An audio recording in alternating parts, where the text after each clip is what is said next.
how to make good Indeed profile. Hello everyone, welcome to our channel. Let's see how we can create a good Indeed profile. So for this, make sure that you provide every single detail about you and your past work, so the employer gets to see your experience and your expertise in different fields. And even if you have some extracurricular experience, make sure to highlight it in your Indeed profile. So first of all, start with your name. Provide your name, legal name, then provide your phone number so people can contact you in case if they want to work with you.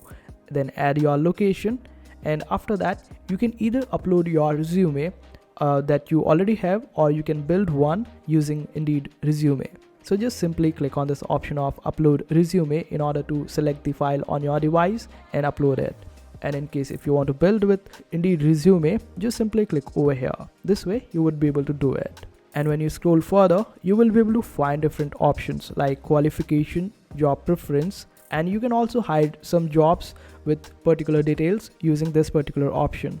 And after that, in the last section, make sure that you show employers that you want to work and you are available for work. Otherwise, they won't be able to see it and won't be able to contact you.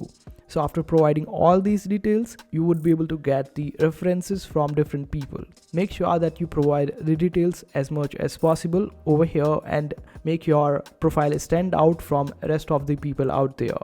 So good luck with your job, and I hope this video was helpful. Make sure to hit that like button and also subscribe to our channel for more helpful videos.